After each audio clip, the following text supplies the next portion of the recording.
Շնորհակալություն տիկին նախարար զեկույցի համար, շարունակելով այդ թեման մի քիչ առաջարկում եմ իջնենք հարավ դեպի Սյունիք, տիկին նախարար էլի հուշարձաններից եմ ուզում հարց ուղղել, տեսեք իմ մոտ տպավորությունը, ասում եք 16 հուշարձան ենք վերանորոգի, իմ մոտ տպավորությունն է, որ մենք տարբեր տեղեր վերանորոգում ենք հուշարձանները, բայց զբոսաշրջության ուղղություն չենք ստեղծում, եւ այստեղ ճիշտ է մեր էկոնոմիկայի գործընկերներն էլ անելիք ունեն, բայց օրինակ մինչեւ Տաթև զբոսաշրջիկներ գալիս են, բայց Տաթևից հարավ, օրինակ Կապանում, միլիոնավոր դոլարներ ենք ծախսել եւ այսօր ովքեր 4-5 տարի առաջ են եղել մեր քաղաքում, ասում են չենք ճանաչում այս քաղաքը, բայց դա մենակ մեր համար չի, չէ՞ կառուցվել է, որ զբոսաշրջիկները գան։ Տեսեք, մենք ունենք Զորաց քարեր արգելոցը, բայց էլի դեպի հարավ արգելոց չունենք, որ այդ արգելոցի տարածքում էլ մոդուլային դնենք, ուրիշ բան ասեմ, Մեղրիում, եթե չեմ սխալվում, պետությունը 1 միլիարդ դրամ է ծախսում հին թաղեր է տարածքային զարգացման հիմնադրամով վերանորոգի, բայց էլի կապը, ես առաջարկում եմ անգամ հանձնաժողով ստեղծենք եւ քննարկենք Տաթևից հարավ զբոսաշրջության զարգացումը, որովհետեւ կաղում է, միևնույնն է, հասնում են Տաթև եւ Տաթևը մենակ վանքի համար չեն հասնում, մի մասը վանքի համար հասնում, մի մասը հասնում է ճոպանուղու համար եւ շատ լավ խոսք ասեցիք, որ մենք լավ չենք ճանաչում մեր հուշարձանները, նամանավանդ բերդերն ու ամրոցները տիկին նախարար առավել եւս լավ չենք ճանաչում, ես ինքս հիմա երբեմն Սյունիքում գնում եմ ամրոցներ ու ես դրա մասին չգիտեի ու դա շատ վատ է եւ շարունակելով ձեր խոսքը կրթությունը կապելով հուշարձանների հետ կարծում եմ ամրոցների եւ բերդերի մասով առանձին աշխատանք ունենք անելու շնորհակալություն Շնորհակալություն, այո, մենք իրականում ավելի շատ բերդեր եւ ամրոցներ ունենք, քան պատկերացնում ենք եւ դրանք գույքագրված են եւ մենք դրա շուրջ աշխատում ենք եւ ունենք այդ քաղաքականությունը, այստեղ ճիշտ եք, որ դա ամբողջությամբ մեր նախարարության տիրույթում չի, նաեւ էկոնոմիկայի նախարարության գործընկերների հետ համատեղ աշխատանքն է, բայց մենք փորձում ենք այդ համատեղ աշխատանքը անել եւ որևէ հուշարձան ներառել այդ երթուղիներում, արդեն այն հայեցակարգի շրջանակներում ինչ որ զբոսաշրջության կոմիտեի գործընկերները մասնագիտորեն ճիշտ են գտնում, բայց ես իմ խոսքում ներկայացրեցի նաև մեկ այլ շատ կարևոր բան, դա մեր փառատոնային գործունեությունն է։ Պարոն Դանելյան, մենք փորձում ենք նաև այս վայրերում, օրինակ Կապանի մասին խոսեցիք, Կապանում արդեն այս տարի, եթե չեմ սխալվում, 3-րդ տարին կիրականացվի միջազգային երաժշտական փառատոնը, որտեղ շատ լուրջ մասնակցություն է, միջազգային հեղինակություն վայելող երաժիշտներ են գալու, հուլիսի 4-ին է մեկնարկը, 2 շաբաթ տևողությամբ եւ ամբողջ Կապանը դառնում է կարծես Հայաստանի երաժշտական կենտրոնը այդ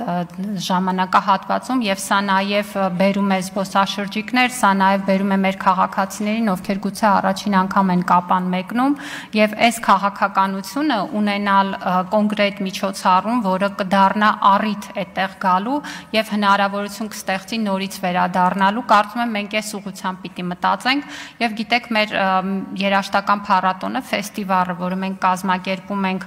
յուրաքանչյուր տարի տարբեր քաղաքներում, հիմնականում նաև ընտրում ենք այնպիսի բնակավայրեր, օրինակ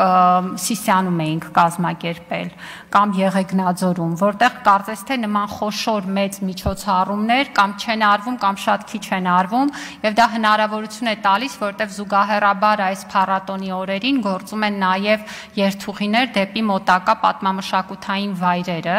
եւ կազմակերպում ենք դա շաբաթ օրերին, որպեսզի մարդիկ կան եւ 2 հանգստյան օր անցկացնեն այդ բնակավայրերում, իրենք էլ ճանաչում են, այստեղ էլ տեղի տնտեսվարողները եւ տնտեսական կյանքն է ապես շահում, ծննդի կետերը, հյուրանոցները եւ այդ քաղաքականությունը ցույց է տալիս, որ այս համալիր մոտեցումները աշխատում են, բայց ելի եմ ասում, սա մի բնակավար է, որտեղ երբեք չեն կարող ասել, այ ամեն ինչ արեցինք, վերջ։ Այսինքն անընդհատ պետք է շարունակենք աշխատանքը, բայց աշխատանքի մեթոդները կարծես թե արդեն իսկ հստակեցված են, իսկ ինչ վերաբերում է Զորաց քարերից այն կողմ անցյալ տարի Խնձորեսկի մասով եղավ արգելոց ճանաչելու որոշումը, իհարկե գիտեք արգելոցը հնավայր բառով ենք հիմա փոխարինում, այդ գործընթացի մեջ ենք եւ նաեւ շարունակական աշխատանք ենք տանում մյուս մասերով, որպեսզի մյուս մեր հուշարձաններն էլ բերենք պետության դաշտ։ Շնորհակալություն։ Շնորհակալություն, Տիկին նախարար, ես առաջարկ ունեմ, դուք գիտեք, որ Բաղաբերդի ամրոցում պեղումներ են արվում եւ լավագույն հնագետներից են պեղումները, ես ինքս եղել եւ քննարկել եմ իրենց հետ այս հարցը, դիտարկեք նաեւ արգելավայր, չէ, արգելոցը փոխում է հնավայր դարձնել,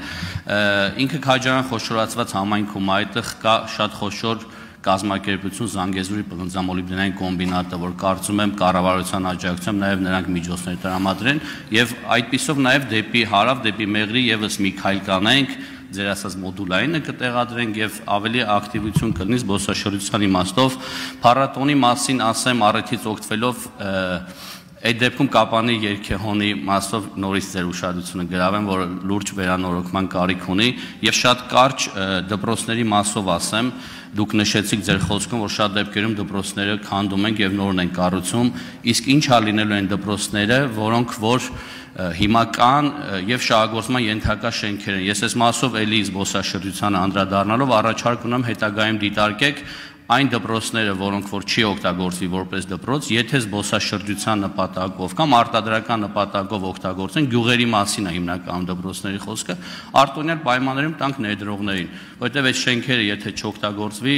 ինչպես բազմաթիվ շենքեր 30 տարի փչացել են անձևներից խոնավությունից, ավարտում եմ, այդ մասով կարծում եմ անելիք ունեք, շնորհակալություն։ Շնորհակալություն, պարոն Դանելյան, ինչ վերաբերում է կոնկրետ հնավայրի մասին ձեր առաջարկին, դա կարծում եմ լրացուցիչ կքննարկենք։ Երգեհոնից տեղյակ եմ, մենք երգեհոնները վերանորոգելով գնում ենք, նախորդ տարի կամերային երաժշտության կենտրոնի երգեհոնը նորոգեցինք եւ ամեն տարի անցկացնում ենք նաեւ երգեհոնային երաժշտության փառատոն, հիմա արդեն ունենք բավարար երգեհոններ, այդ փառատոնը նաեւ մարզեր տանելու, օրինակ Չարենցավանում են նաեւ համերգներ անցկացվում եւ կարծում եմ, որ այդտեղ բավականին անելիք ունենք, բայց մեր ուշադրության կենտրոնում է։ Ինչ վերաբերում է դպրոցների նախկին շենքերին, նախ պիտի ասեմ, որ եթե նոր շենք ենք կառուցում, ուրեմն նախկին շենքը լավ վիճակում չի, բայց ամեն դեպքում դա պետական գույք է եւ դրա հետագա տնօրինումը պիտի լինի նպատակային, կան տեղեր, որտեղ համայնքները առաջարկներ ունեն, ինչ անել այդ շենքերում, կան տեղեր, որտեղ դեռ պետք է որոշումներ կայացվեն, ամեն անգամ դա պետք է լինի լավագույն լուծումը, տեղի կարիքների բխող, որովհետև համայնքներ կան, որոնք շատ կոնկրետ պատկերացնում են այդտեղ ինչ գործունեություն կարելի է ծավալել, իհարկե ձեր ասածն էլ հաշվի առնելով։ Շնորհակալություն։